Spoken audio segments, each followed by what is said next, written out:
SRBMedia. Is it so you're lost in dreams? Good morning, Gabby. Good morning, TC, and good morning, all, and welcome to part 25 of our weekly podcast, The Curran View, with the Idol of Hillsborough, Mr. Terry Curran. How's things? Fine, thank you. Another week flown past, hasn't it? So it's unreal how time just fly. Time does fly, and we have to be honest with people. We both said good morning, and they'll think, well, you always say good evening. Well, we did the podcast last night, and for whatever reason, it didn't record. So we performed last night and didn't get the result that we should have got. Off the top of your head, is there any game in your career that you played and it didn't quite go your way, although you dominated it, or got a replay when you shouldn't have been replaying the game? Yeah, I think all players will tell you there'll be times when you walk off a pitch and you think, how have you lost that game or how have you drawn it? You know, and it's say when you played as a player, you know, people come off, or the manager will come off and say to you, and even people when you see them into pub or when you're out, they'll say to you, you had a good game yesterday. You think, well, I didn't play that well, and vice versa. You think they'll say to you, well, you didn't play well today, and you say, well, I thought I played really well, you know. So yes, there is times like that, Gabby. Now, we always start with our magic moments. So what magic moments, and it's usually 2 or 3, have you picked out for us this week, TC? Yeah, there's 3 of them. The Son goal was an unbelievable goal, you know, having the power and strength to run the full length of pitch, to be able to do that and finish off with and still have the composure to finish off and put the ball away.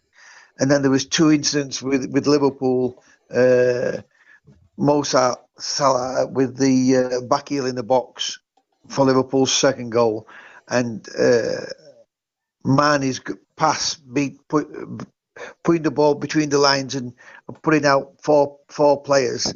You know, balls like that are absolutely killers. When you get players what can do that, whether it's a forward, midfield players, it's more midfield players because it's obviously they're putting the ball through, or even the defender, because you get defenders can do it at times. When you get players can do that, it's always a killer for the opposition.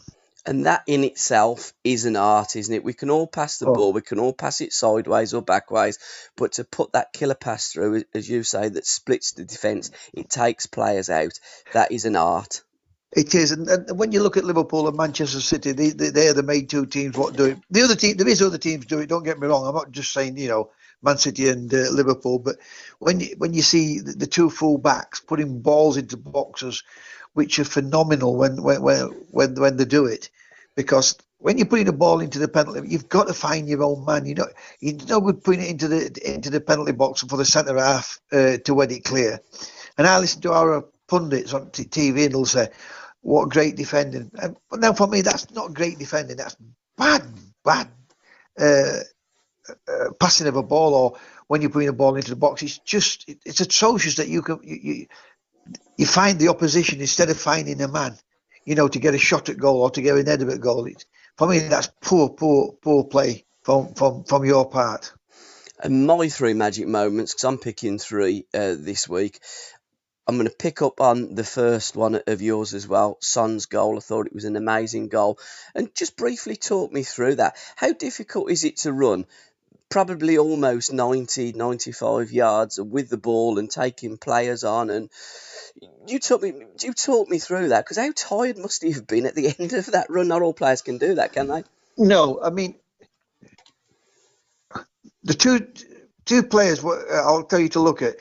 When you look at Son, what did do it, and then if you look at Sterling, and I'm a Sterling fan. When a lot of people will give it Sterling stick, you know, I was one of those what kept telling people this kid can play.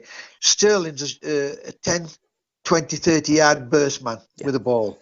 Son can do that, what he did. He's got the power, he's got the strength, you know, to be able to run 60, 70, 80 yards and maybe 90 yards with a ball, and to be able to push people off, you know, and still have the composure and the energy to finish to finish off. And that's, I mean, it was absolutely a fantastic goal. And people will turn around and say, well, you know, how's he done that? Because some players will say, well, I don't know how I did it. I just, you know, but in your head, having a proper football brain, the opposition is sending you one way, you know, and it's like a filing cabinet in your head. It'll pick out the moment when to go the different way what the opposition's sending you, and that is what I keep saying when people have got a proper football brain. I'm not talking about a scientist's brain or, you know, a mathematician's brain. I'm on about a football brain, because players, your opponents are sending you one way, and you've got to be able to handle it quick, you know, and be alert and be brave enough or skillful enough to be able to react to the opposite to what they're trying to do, or send you what way they're trying to send you. You know what I mean? So it's having the strength and power to be able to do it. And Son, and there's plenty of other players what can do that, but there's other players what can. You know, your players like John Barnes could do it. You know, he was the type of player what could do it. You know, it takes some doing, but you've got to have the strength and power to be able to do it. And it's almost like the defending team are closing gates, and you've got to have that key to open them gates, because as they're pushing you one way, you're going to an unnatural way, because they're sending you where they don't want you to go, or where they want you to go and where you don't want to go, aren't they? Yeah, exactly. And that's what I've just said. Yeah. They're sending you away where they want you to go. Yeah. Away from the goal or into areas what they think is not going to be dangerous. And now you've got to be bright enough to be able to, be able to get out of that scenario where they're sending you. 2, have the power to be able to do it. 3, have the confidence and the skill to do it. You know, and that's what makes, you know, you great players, your Cruyffs and your Bests and your Ronaldos and your Messis, your Maradonas, the players what can run 30, 40, 50, 60 yards with the ball. It takes some doing, but you've got to have the trickery, the skill, and the strength to be able to do it. And talking about the skill, my second magic moment is Jeremy Bella's free kick goal for Birmingham City the weekend against Reading. He put the ball down, he puts the valve in a certain position, and like Ronaldo, he hits just around about that valve, and the ball does different things, doesn't it? Well, it does. I mean, few and far between people knew about hitting the ball between the valve. Yeah. You know, it's only when Ronaldo, but there was people doing it before him, but Ronaldo, other people have mentioned why he's getting that dip on. Because if you get the valve facing you when you're going to strike it, and you hit it with your front of your foot, you will get the dip and the bend for it to go up to come down. You know, and the art about all that is putting the ball down and getting the valve in the right area, and having the confidence to put the pace on it. But you've got to practice and practice and practice, and the great players do it.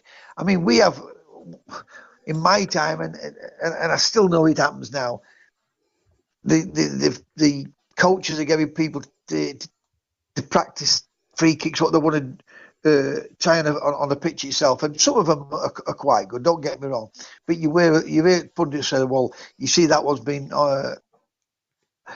practice on the training pitch with the coaches. You want players what's capable of being able to do it, and a good manager. Because when I was at football clubs at Everton, I mean, there weren't Sheaves, but Sheaves were our free kick. There's three or four of us what could do it. You know what I mean?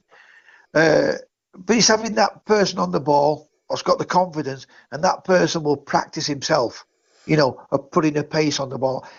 I mean, I mentioned last night when I was at teaching kids at Doncaster, I used to say to them, when you're taking a free kick, put the valve facing you, or if you're out wide, if you're in areas where you're going to cross the ball, don't be afraid to put pace on it.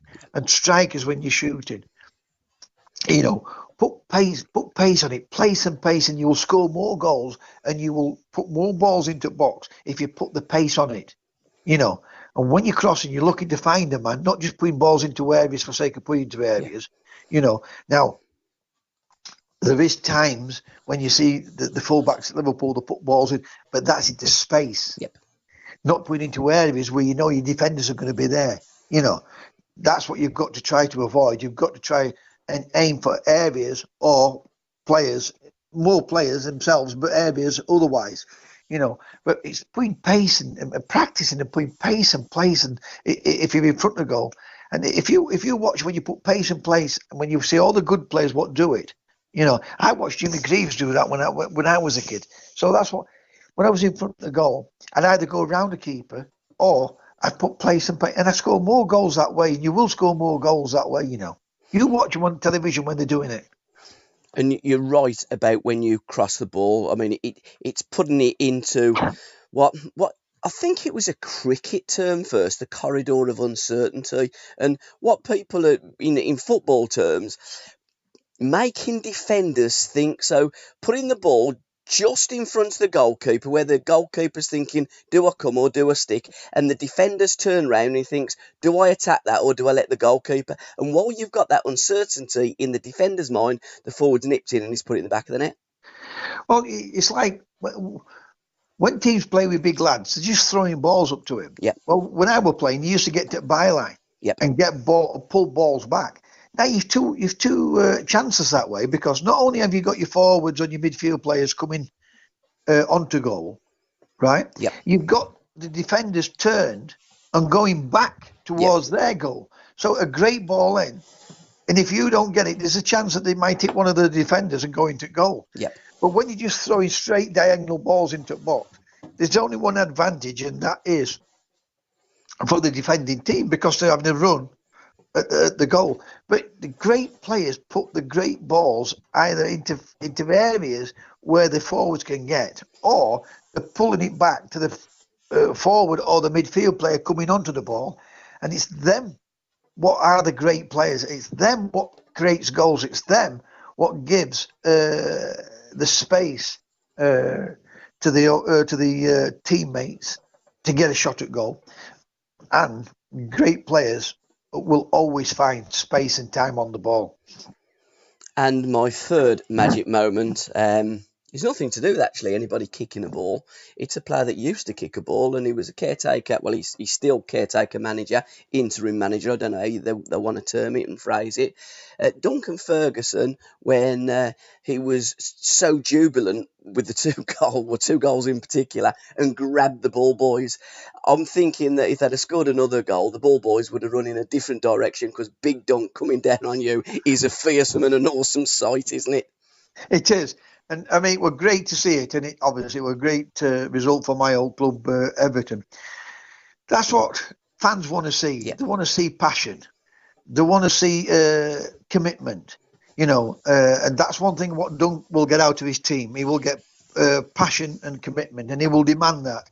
And it, you know, in any team, if you don't get that, then you want to lose us straight away. Now, I've been talking about all week about managers and coaches and leaders. You know, players want to believe in a manager. They want to see that a manager's got ideas, what they think is going to suit their gameplay. They want managers what's not going to be fearful of teams. Yes, you know, you've got to make players understand about when they haven't got the ball.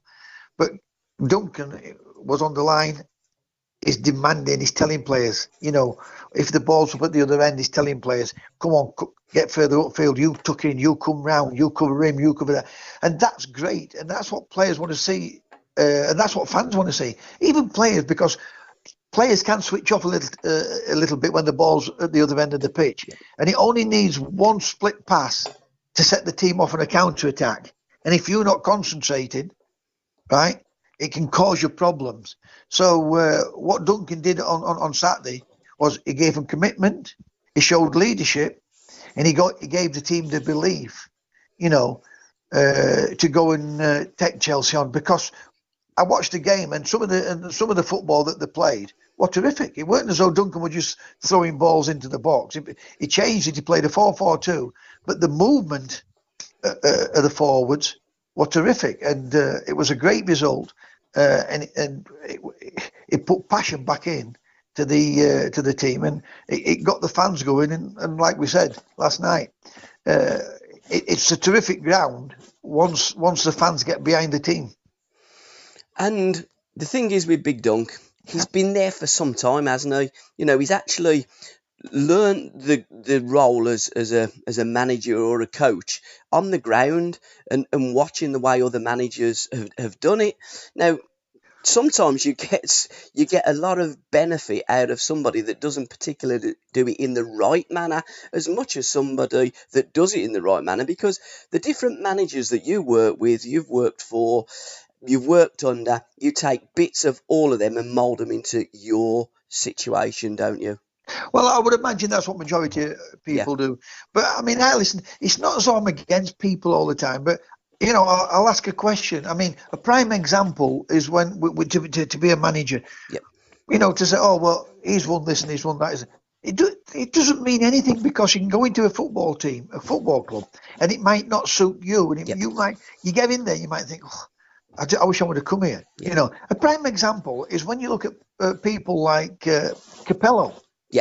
Wins every honour there is at club level, and then takes over our national team.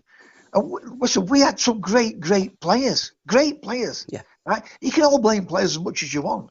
If he doesn't get that strategy right for that team, it's going to fail. So it don't make a difference whether you've experienced or not. You know, whether you play football or not.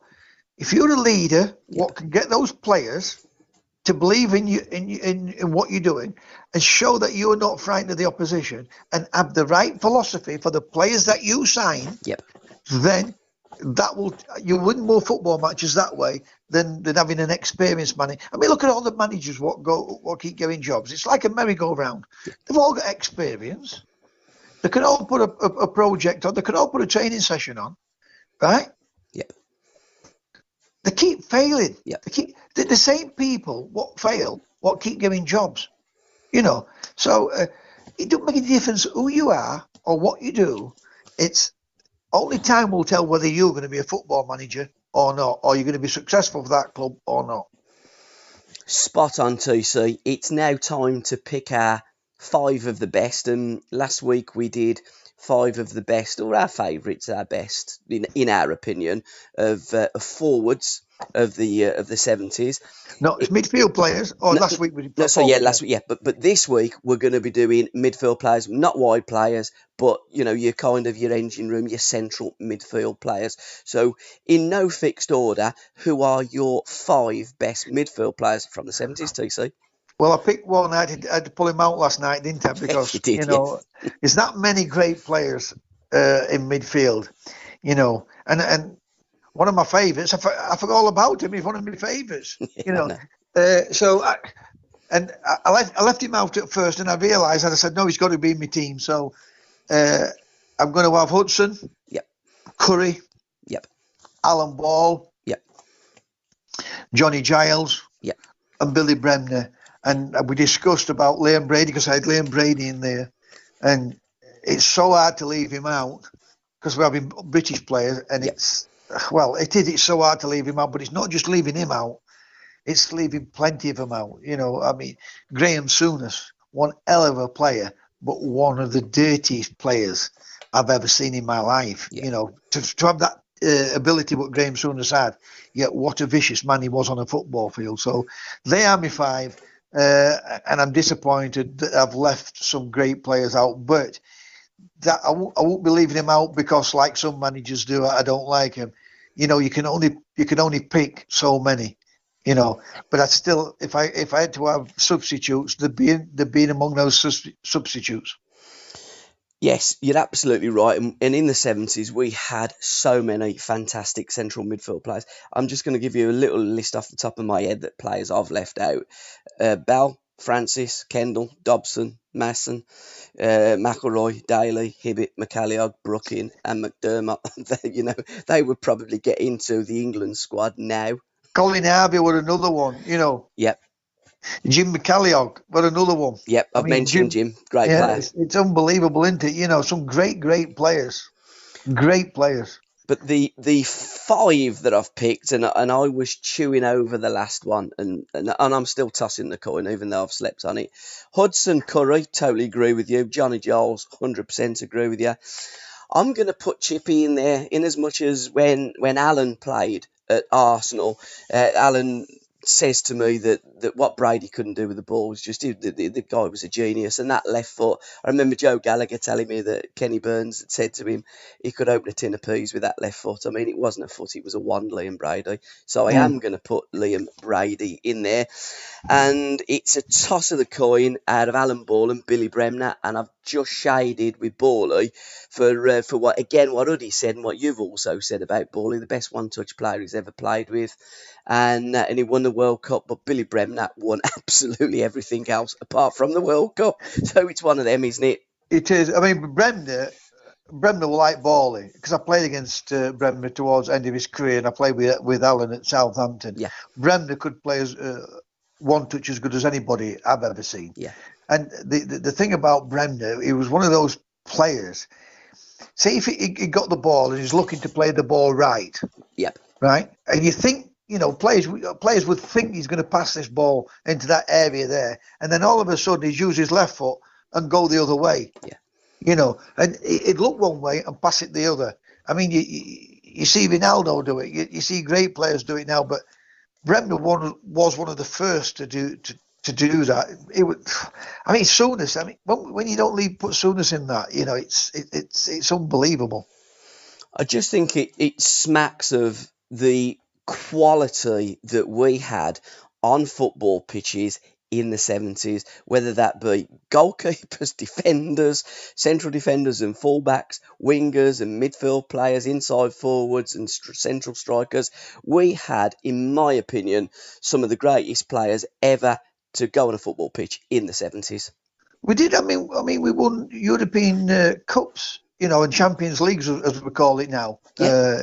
Dominated in those days. And when you look at the players that Scotland, yeah, the Welsh produced a few and the Irish produced a few, but the players that Scotland produced in those days was phenomenal, weren't it? When you look at Joe Jordan, Kenny Dalglish, Dennis Law, Jimmy Johnson's, and Celtic were the first British team to win a European Cup. Some great players that Scotland produced. We had some in England, but both countries. And when you think about Scotland not being able to get to a quarter final in World Cups and European Championships, it's phenomenal. I mean, they got in '78, and I think they got in '82 with. But didn't perform like England, did they? I mean, they didn't have a Ferguson at the time, or he was around but not at his best, or wanted to not manage Scotland. You got Jock Stein, what had just finished with Celtic, and thought, right, I'll have a go at the national team. But he finished up dying. I mean, he had the heart attack, didn't he? Yeah. On the side of the pitch when he was managing Scotland against Wales. So they've produced some great football managers, but not those football managers have not managed the team at the right time, have they? It's been funny with Scotland. Yeah, absolutely. And I remember probably the first World Cup that I really remember was 1974, and Scotland got to that 74 tournament in West Germany, because it was West Germany in those days. And I don't think Scotland lost a game, but got knocked out. Yeah. Similar to England in 1982. Didn't lose a game, but got knocked out. I mean, now you can win a World Cup by losing 2 or 3 games. It's ridiculous. Well, the 78 one, yeah. I mean, can you remember Archie Gemmell's goal? Oh, against Holland, brilliant. Yeah, absolutely. But I mean, a great player. I mean, there we go, Archie Gemmell. Yeah, I know. Fantastic footballer. I mean, only small. When you look at them, Bawley, Bremner, Giles. Yep. All small players. Yep. All 5'5", 5'6", weren't they? Archie Gemmell, unbelievable. I mean, Souness was only my height, 5'10", 5'10 and a half. Yeah. Maybe 5'11 at most. Fantastic football players. But no, Scotland have produced some absolutely gems of footballers. And an unsung hero of the 70s, a player that really doesn't get the recognition, but went on to win the European Cup, was John McGovern, who was best man at your wedding, wasn't he? I mean, John was a player. Well, John weren't the best man at my wedding. Oh, I'm sorry. John McGovern was. Sorry, yeah. I'm thinking of John Robertson. Sorry, Yeah. You're right. John McGovern. Still haven't woken up, I think. Gabby, you're right. John McGovern was the best man at my wedding. If I'm honest, John weren't a great player, but what John were great at. Yeah. I mean, Clough had drilled it into him. He used to say to him, "Young man, you can't play football. You get the ball and give it to them who can play football. So when you see Robertson, give it him. When you see Curran, give it him. And that's what John did. And what he did, he weren't dirty like Sooners were. Yeah. I mean, we talk about anticipating and winning the ball. John were great at things like that. Yeah. So yes, he was a great player because he did the simple game, and he played it simple. Yeah. And when he ran, he looked awkward, but he won a league title with Derby County. Yep. He won cups with Nottingham Forest, European cups. He went to Leeds up with Brenda and Giles, and they looked at it and think, well, what's he doing here? Yep. But he was a great player, like you said he was. Behind the Lens is another feature that we do on the podcast. We're going to go back to 1973 and the picture of you at Doncaster Rovers with your brother David. Yeah, David was a great footballer. He only wanted to play local more than anything else. The fans used to go watch him play from our village. He used to take 2 and 3 bus loads to go and watch him play. He was that popular. But he weren't bothered about going and playing professional football. I had another brother, Peter, a great goalkeeper. They all used to call him the Cat. And he was saying we weren't bothered about going and playing. He could have signed for Barnsley when he was young, and he just didn't bother. But Cloughy and Jack Charlton wanted to sign our David. All he wanted to was play local football. When he came to Doncaster with me, he said to me, he said, they don't pass to that. I said, they're not going to pass. They want to sign and they want to do things and show the manager that they want to be in the team. Yeah. But he put him on a local football pitch, and he never shut up.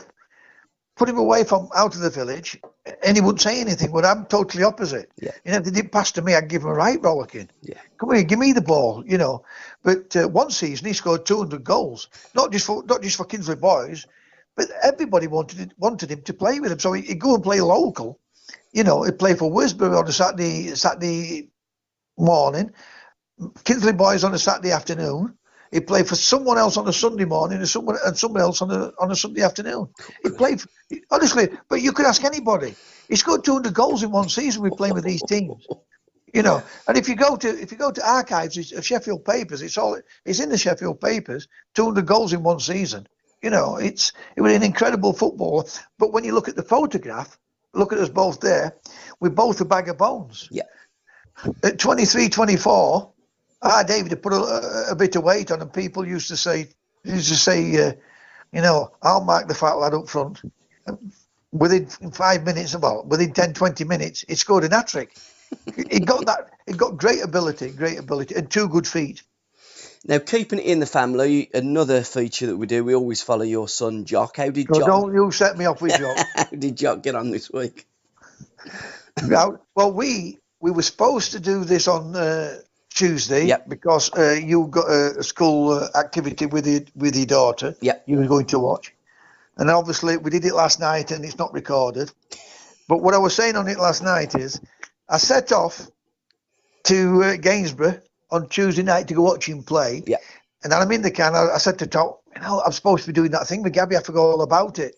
So we phoned you in the car. I said, we're on his way to Gainsborough. And you said, don't worry about it. We'll do it tomorrow night when I get back from the activity. Yeah. We get all the way down there. We call for a McDonald's just to kill a bit of time. Then we go into the clubhouse at Gainsborough. So we thought I'll have a Coke, he'll have a pint, we'll talk. We're watching Liverpool match. He gets a text from Jock about 20 to 7 saying the game's off. And Tom thought he was taking the mick. So I just shouted to the lady at the bar, is the game off? Because we was in Gainsborough's clubhouse. She says, not as I know on. Anyway, within a couple of minutes, she said, oh, the game's off. So you travelled all the way down there, you know. And when you look at the pitch was perfect, but it must have absolutely belted it down for 10 or 20 minutes. But at that level, they'll be having players what may not get there because it's amateur level, you know, Gainsborough's, you know. I mean, your professional clubs are not going to have the games called off unless they're really, really waterlogged. But they will look at it. They might have some of the best players missing, or some of the players that can't get there for work. They'll always have enough players, but if they can get the best players and if they can call the game off, they will do it most times than not. So it was a bit disappointing because it's just starting to fill out now and get his balance. And I've been impressed with him this last couple of games. Now, Gainsborough, is that Gainsborough Trinity? They're a famous old football club, aren't they? Yes. And I'll tell you who's managing them now. The ex-Sheffield United player, what became a boxer. Oh, Curtis Woodhouse. He's the manager there now. So I'm looking forward to seeing that, to see how he set his team up and how they performed and what way his team was going to play. And I was going to give my judgment of him on my Facebook wall and his team, but obviously the game was off, so I couldn't do it. But it's a cup game, so they will have to play him at some point again. So I will do it, and I will give my honest opinion of what I think Curtis is as a manager and how I think he may go, how he may do in football. Well, don't criticise him too much. He might be knocking on your door, TC.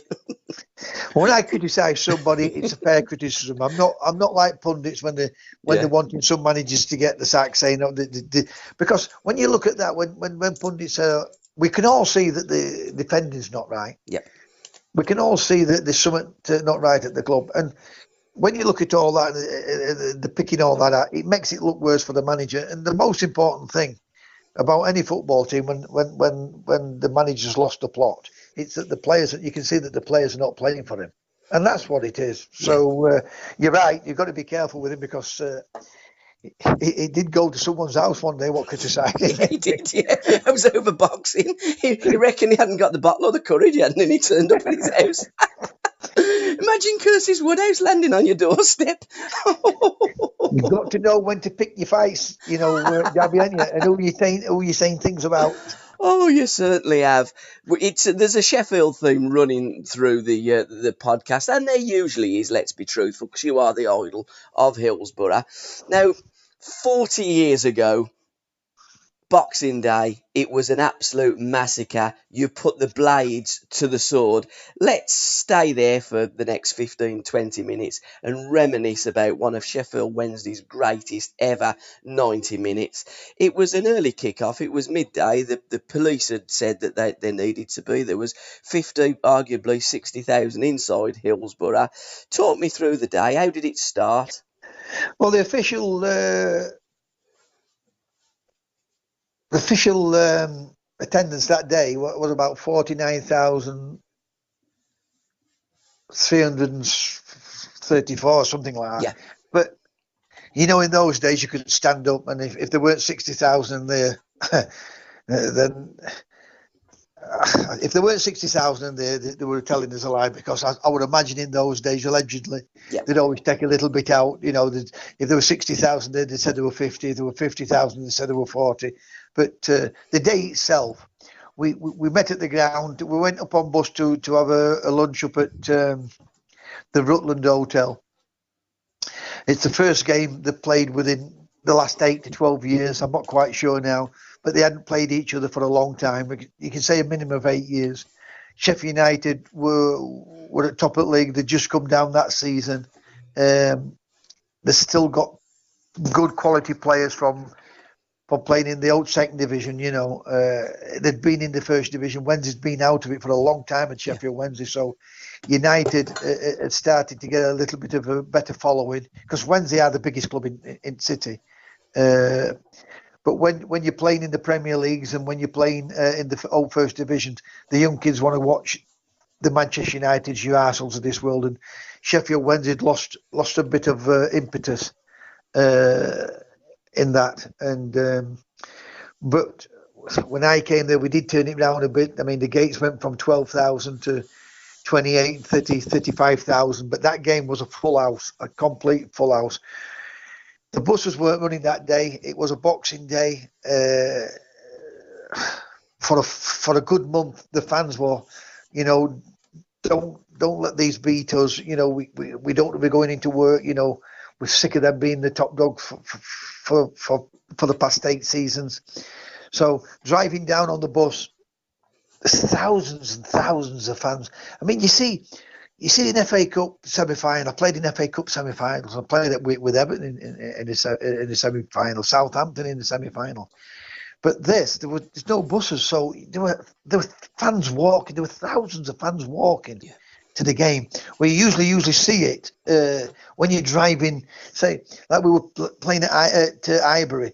You only saw fans in and around the stadium when the buses pull it in. You see thousands of fans there, and vice versa when I did it with Southampton. But this. It was in the town centre because we were at the other end of the town. We were at the United end, really, the hotel where we were staying at. So we're coming down on the bus. There's no buses running that day, right? And in Hillsborough, the main road runs alongside the ground, and Leppings Lane ends is the same. So really, when I said it was 3 corners, but it isn't. It's 2 corners. It's like an L shape when you go round, it's at the side of the main road. So whatever way you came in, and when we drove down from top end of Sheffield, there's thousands of fans, and it never stopped. It just never stopped until we got to ground, and to walk out in front of that stadium to the capacity, of fans, a full house. It was unreal. I mean, within the tunnel area. I mean, we were the first team. I mean, you see it a lot now, but you never saw it nowadays. They said to us, we're going to walk out together. We're going to, when we get on the pitch, we're going to get into a line, and then we're going to shake hands, because we're going to try and make this look. There's no animosity between players. But in the tunnel, Sheffield United, I mean, Tony Kenworthy and John McPhail, Monty as we called him, what they weren't going to do to me, they were going to break my legs. I won't be on football field after 5 minutes. But they knew I was the type of player that weren't going to be intimidated, weren't going to be frightened. Because managers would say in the dressing room, we'll just say we're playing against Peter Barnes, because everybody knows Peter Barnes. They'll say, give him a kick, we'll test him. So if Peter were frightened, you wouldn't see Peter for the rest of the game. But they knew with me that they were going to get some back. I said, first thing, you're not quick enough to get near me. Second thing, I ain't going to be running away from you. I'm going to be running past you with a ball. Third thing, you're going to get more than you'll ever give me. Because if anybody's going to get the leg blocks, it'll be your two. And they had a guy called Alex Sabella. Good player. His face turned white. He couldn't believe what were going off. I mean, Alex Sabella went on to manage Argentina. Mm-hmm. Yeah, and I'm sure he did what Curry did. He went to play for Leeds United. I'm sure he did. Yeah, I'm sure. Yeah, I think you're right. Yeah. He was a great player, but Alex didn't perform that day. But when you run out, it makes the hair stand up back of your neck. It does. To play in front of crowds like that. When you're playing for the team who you support, it's even more so. Spider made it easier because he scores an absolutely fantastic goal. It was a goal. Even you'd be proud of yourself to score. I mean, I'd have been proud to score that goal. Absolutely. Came in from the left-hand side, boom, right into the top corner. Keeper had no chance. But there was an incident in the game where not long after we scored, I think it was Spate what hit the crossbar. The ball's come down and Bob falls on floor. And he's either reacted, I mean, Mick's hit it, and Bob's either got his hand to it. I'm going to have another look at that today. Bob has got his hand to it, and it's gone over the bar. And if it's not his hand, it's either his chest or it's hit him in face. First and foremost, he should have scored. Is it a great save? Well, if he's got his hand to it and reacted to it, yeah. But if it's hit him, no. If that goes in, who knows what would have happened? Yeah. They didn't score. We went on to score 4 goals and make it a Boxing Day massacre, as they all sing now in Sheffield. And it's a song that all football clubs sing now if their team are winning on Boxing Day. You know, it's a song what's come. It's techniques. Well, it's been tested throughout football because everyone sings it, like I say. But it was a great game, fantastic memories to play in, and the game down at Bramall Lane. There were another 45,000 people there that day. So the result at Christmas knocked Sheffield United back, and we went on to get promotion. And like you said last night, Sheffield United finished about 12th, and they never recovered from that game at all. On a personal level, how did it feel to score A, with your head at Hillsborough, and then B, that worldy goal at Bramall Lane, but to score against your rivals, being a mad Wednesdayite, and also you had time to do a spot of sunbathing on Boxing Day as well, didn't you, in that game? Well, I mean, how do you describe it? It's excitement, it's jubilation. Yeah. You know, to score a goal is great, but when you do it against the opposition, what's in your city, you know, and trying to stop you winning, you know, to play in those derbies, it's phenomenal. You know, it does make hair stand. Playing football makes hair stand on back of your neck and on your hand when you're playing at the Old Trafford, but do it at your own stadium against your opposite other end of the city team, Sheffield United. The feeling is terrific, absolutely terrific. And when I scored with the header, I just slid on my knees because it was a rainy day towards the Leppings Lane end. Got there, and it's not that you're antagonising fans because you don't think about it. You just run and I got on my knees and put my hands in the air to celebrate. And United lot are all throwing coins at me, you know. So the groundsman must have got himself a right few quid out when he were doing the ground, maintaining the ground after the game. But if it ever shows you the full game, if I could ever get out of the full recording of the game, I'd put it on. I think Dan Gordon is a film director now, Dan, or documentary director. He's got the full clip of it. Okay. And he said he was going to send me it. I'll try and get hold of it, Dan, and get it. And we got a corner, and again it was in the Leppings Lane end, and it was a rainy day, and we're winning 4-0. I gets the ball, puts it down to take the corner, lays on the floor, right, and I put my head on the balls to sunbathe, and they were throwing coins on me. So, like I said, that groundsman must have made himself a right few quid. I bet he got himself about a 10 or 12, 15 quid that day with people throwing coins onto the pitch. But there's a funny side to it. But then again, it does antagonise. You don't think about it at the time. Well, I didn't. But some players, when you see them today, you can see what they're doing. They run towards the fans on purpose. But all I was doing was celebrating a goal. And when I played, I just wanted to have a bit of fun and entertain. When you're winning 3 or 4-0, you know, the times I'd go round a goalkeeper. Yeah. There'd be times I would go round a goalkeeper and score a goal. There'd be times I'd go round a goalkeeper, stop, and I'd just look at the fans and they'd be shouting, "Put the ball in the net!" And I'd just wait for Andy McCulloch to come and say, "Here you are, Andy," and let him put the ball into the net. You know, I love football, and all I was interested in was playing football. But I love playing for my club, Sheffield Wednesday. But they were funny incidents at the time. But you can see why it can cause trouble and all. Now, the headed goal, Jack used to give you 50 quid for a headed goal. Did he give you 50 quid for that one as well? No, he didn't give me 50 quid. What it was, I'd never scored. I'd gone round keepers, scored. I scored spectacular goals. I'd scored tap-ins. But I'd never scored with my head. And when me playing through middle, Jack didn't want me to play through middle. He wanted me to play out wide. But whenever I was scoring goals, it was difficult for him to put me back onto wing. And he said to me, "You can't head a ball. You know, I'm going to play you back out on wing. You can't head a ball." I said, "What do you mean I can't head a ball?" You know, but what I could do, I could time it and I could jump.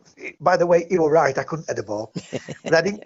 They didn't pay me enough to head a ball because when I headed the ball, the first time I headed the ball was one of those old cases with the laces in, and when they were wet, right? David would head it, and he'd start laughing. When I headed it, I wanted to cry.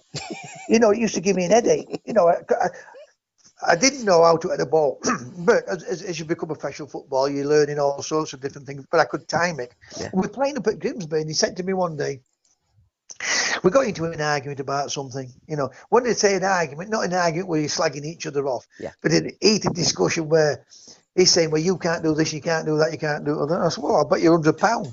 I'll bet you £100. I'll score with my head today, right? And off the cuff, he just said, right, well, so we bet £100. And I've got a photograph. I'll put it on for you, Gabby. Yes, definitely. I'll put it on the wall today. The goal I scored against Grimsby, and I'm a good 3 foot off the floor. Yeah. You know, and I bet I'm a good foot above the goalkeeper Batch. Yep. Nigel Batch goes for Grimsby. I'll get it and I'll put it on today. Anyway, on the Monday, Jack. And Morris said to us, come into the dressing room. He said, Jack wants to see you. So when I went into the dressing room, like I said, when I got done with when I refused to pay a fine one day, he got a safe in there. He took the £100 out and he gave me the £100. If I got fined, he'd take £100 out. Yeah. He'd give me it and then take it back off me to pay with a fine. But that one, it was a bet we had. That I bet that I would score a goal. He had a bet that I wouldn't score with a goal, with an header, and I scored. But that weren't the only incident. That weren't the only incident where we had bets. We had bets on snooker. You know, I wasn't a bad snooker player, and Jack. I used to play Jack, and he'd beat all other lads, and I'd beat Jack, and it used to bug him, Gabby. I don't like losing. I don't like losing in five-a-sides. I don't like losing matches, and Jack doesn't like losing. But Jack, I would say Jack was a better player than me. Yeah. But I always beat him. You know, like at tennis, I was a great tennis player. David is a left-hander. Yeah. He's a right footer, but he was both feet, but he was predominantly right foot. But when he writes with his right hand, and he played tennis. And I was a better tennis player than David. But he always beat me for some unknown reason. And it used to bug me. And when I played snooker with Jack, we had a snooker table up at Hillsborough, I always beat him. He'd beat all the other lads, and he'd always have a smile on his face. And it'd get worse, because you know you beat him. Come on, I'll play you now for £20. Yeah. And then I beat you for 20.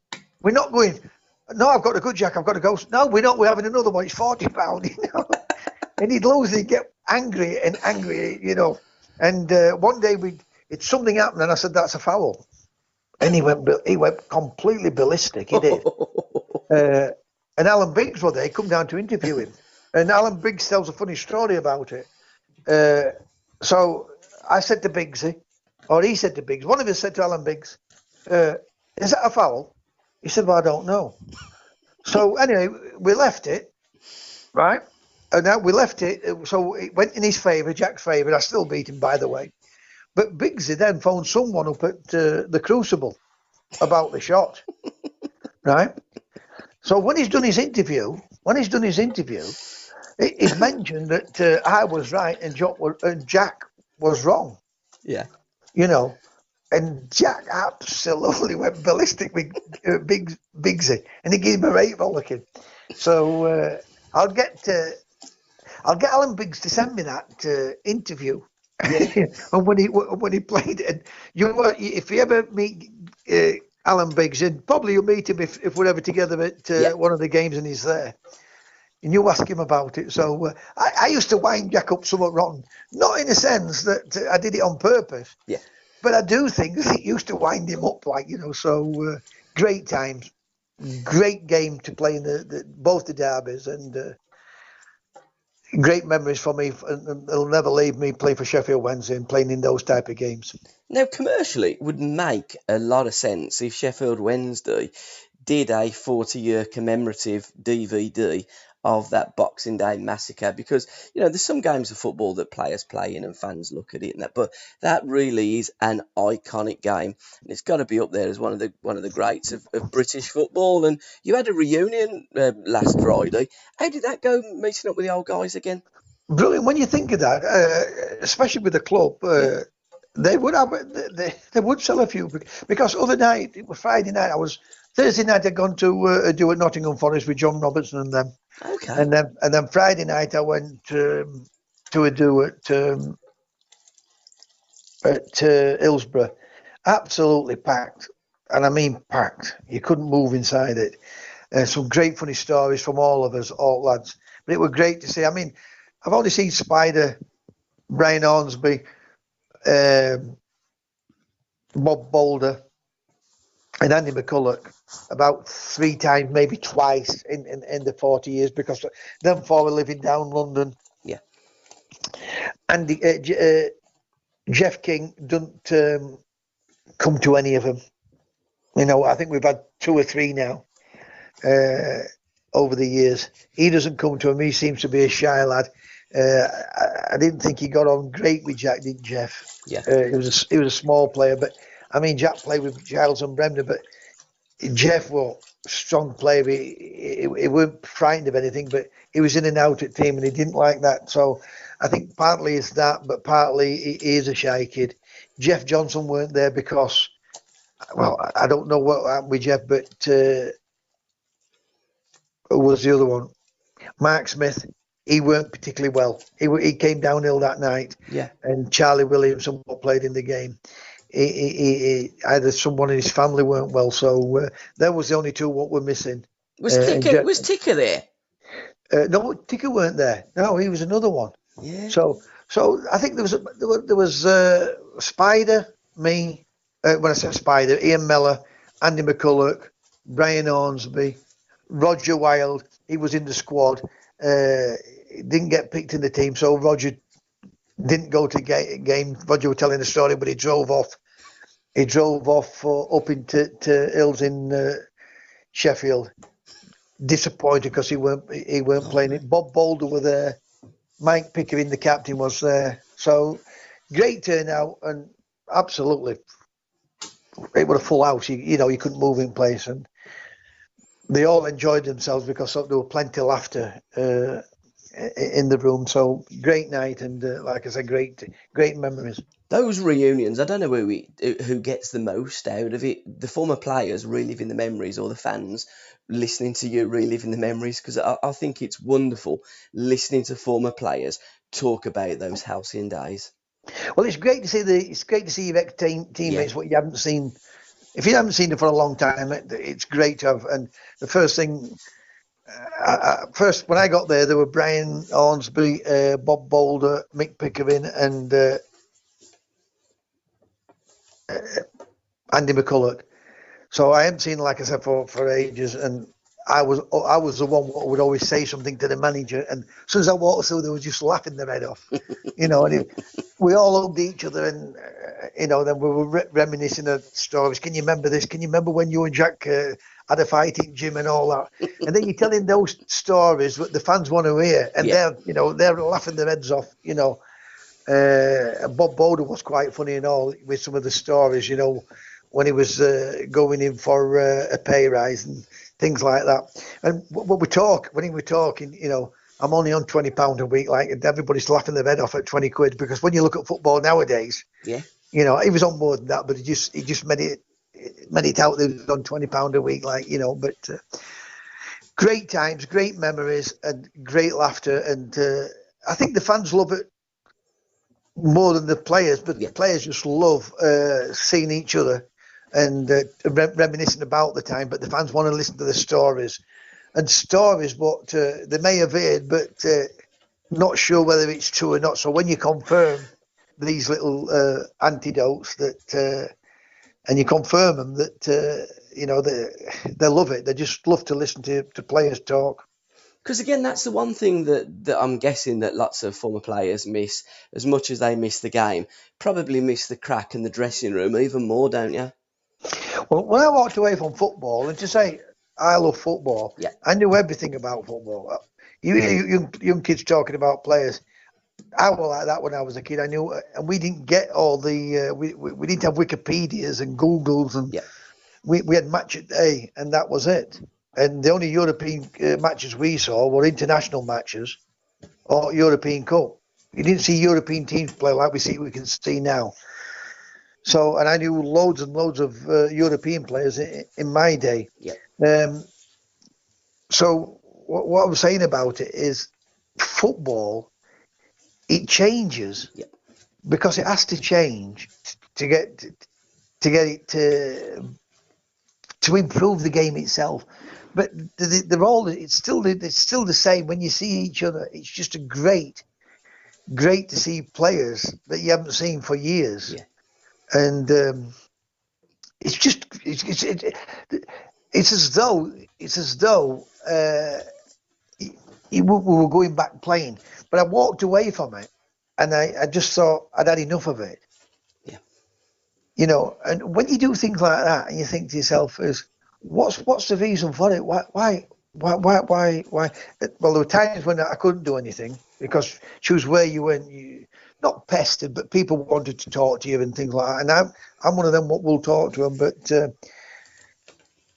I didn't miss the game. What I missed was the dressing room and the banter of the players. So that's what I'm trying to get at. It's great to see the players again. And I went down to Nottingham on Thursday, and the reception every time I go down there is phenomenal. If not, I'll tell you, it's as good, if not better, when I go to Nottingham Forest. The atmosphere, the reception I get when I go to them dues, and I don't go to many of them dues, and they'll ask me, you know, if I go to a Nottingham Forest Sheffield Wednesday game down at Nottingham. And I'm in one of their hospitalities, going around the hospitalities, doing a little talk. They'll ask me who's going to win the game, and I'm always brave enough to say, well, there's only one team, that's Sheffield Wednesday. Yet they're still giving me great praise when I go there. It is fantastic, and it's great that some clubs do it and all. And I mean, I don't go like a lot of players. I mean, a lot of players go on match days to the clubs now. There's a load of Everton lads. When I were playing, you know, Sharpie and Pat Van Den Hal, there's all players doing things at the football club. Mick Pickering works down at Hillsborough there. You know, David Hurst did, but he had a bit of a fallout. But there's Laurie McMahon. There's all players working at the club doing things. So I'm never one. Once I left, once I walked away from football, that was it. I'd done with it. And I only got really back interested through Jock and Tom. So, but on the Saturdays, I go and watch Jock. And I've done that now for the last 10, 12 years now with Jock. So I'm more into that than going and watching football matches. But when I get the free time, I like to get to Hillsborough, and I get to a couple of Forest games. I get invited up to Everton, but I never go. I get invited up to Sunderland, I never go. And I get invited down to Southampton and Derby, but I never go, you know, because I'm watching Jock more than anything else. Now, the Forest, was it a reunion, or was it just no, a gathering? It was. I did one with a reunion. We weren't a reunion, but what it was, they did a do for John Robertson, This Is Your Life, about 5 months ago. I went to that one, but this one was it was about Clough. Okay. Clough's life in football, but it was a charity do. They were raising money for a charity. You know, so. Obviously, they invite players down and they do a talk and what have you. So that what that was about. So fantastic. It's fantastic when I go to Nottingham and all. Well, you know what I'm going to say next, TC? We have done an hour. Time absolutely flies. Now, we always finish on the football predictions. We are going to be off for probably a week or maybe two over Christmas because our producer wants a bit of time off. But we're still going to do the football predictions, so we'll do it on our Facebook, and we'll keep in touch with that, and we'll be talking between us during that period of time that is between the next podcast. So it's all slightly up in the air, but I'm guessing at worst case scenario, first week back in January, just in time for the FA Cup. So we're going to go. So you're telling me that we're having Boxing Day off. It looks as though we are, All mate. footballers and all know. football journalists have to work on a Boxing Day. I'm absolutely gutted, mate. I tell you, without a doubt, I'd be doing it. But Chris isn't as happy to do it as I think it's more Chris's missus, to be quite truthful. She doesn't want to. And to be fair to him, he is very, very busy doing his work because this is just a beautiful hobby that we've got. So Sheffield United playing Aston Villa. How do you see that game going? I'm going to go for a Villa winning, not because I want United to get beat, because they play some fantastic football. And when I've watched them play, they're a joy to watch. And Chris Wilder has done a great job. I think Villa need it. I'm not saying that Sheffield United don't need it. And looking at Chris Wilder, he won't let them take the foot off the pedal. He's one of the old school managers what says it or tells it as he sees it. The Liverpool game, when the reporter asked him a question, he said they have a right to put 100% effort into a game. So he'll not let them take the foot off it. I just think that, you know, they got a bad result. The last home game was against Newcastle. I'm saying a bad result. Britain looking at some of the bad decisions with the VAR thing. I don't like talking about the VAR because we're giving it the airtime we should be giving it because we want to see football. We don't want to see it stopping and starting. So I think Villa just might nick this a 1-0. I could be wrong, but you know, I'm not saying it because I want United to get beat. I've just got a funny feeling Villa might nick this 1-0. Well, I'm going to go 1-1 on the VAR situation. The respective FAs from England, Wales, and Scotland, and I believe the Irish as well, have joined together and they've put it forward to UEFA and FIFA that they want a slight rule change with the offside, where where there used to be a bit of fresh air, didn't they? You know, where it's so contentious, they want to just eradicate that. And so if it's borderline, they'll give the goal. That's what they want to do going forward. But whether they'll be allowed to, who knows? Well, when you see goals being disallowed, like Sheffield United won against Tottenham, and it's a toe. Yeah. We want to see goals.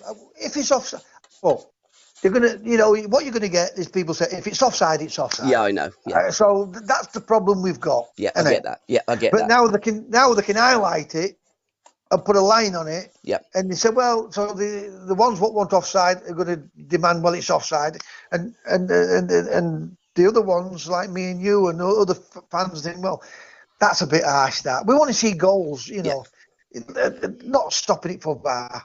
I mean, again, I just thought VAR would have come in just for the goal line, the ball gone over the goal line to see things what's going off in the game now. I don't like so.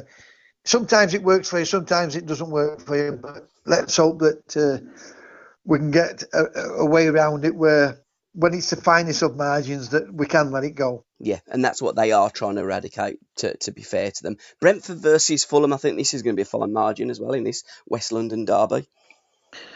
No, what did I go for this? Fulham up and down like I don't know what. I thought they changed it when I picked it. I picked them a couple of times. I've got beat, and then I picked them against Swansea. I think you went for Swansea that day, didn't you? Yeah, I did, yeah. And I went a 2-1. I went a 2-1, and it was a 2-1. I thought they might have changed, but they got beat against Preston. They got beat by Bristol City at home. So if I'm honest, I can't remember what I picked last night. 1-1. I think I picked a draw, didn't I? Yeah, I'm going to go for a draw again, 1-1. And last night again, I picked 2-1 because Fulham, kiss of death. I backed them to win the championship, and they've pretty much one step forward and a couple sideways, and then the odd one backwards as well. Yeah. Leeds versus Cardiff, big game. Two famous teams, and both teams that John Charles played for. Yeah, they always make it hard for Leeds, does Cardiff. But Leeds now, they're playing well. They started to score goals. I think that's what let them down last season. They didn't get enough goals. They've got a manager in Bielsa. What works them hard. He's got a youth. It's like a youth team as such. When I say youth team, they're not 18, but some are 18, but they're round about the 20s, 22s, 23s mark with a couple of experienced players. And I think they're going to go up without any doubt this season. 2-0 Leeds. Yep, I'm going to go 1-0 to Leeds United. Two of your former clubs, which you just mentioned earlier. Forest are playing Wednesday this week at the City Ground. How do you see that one going?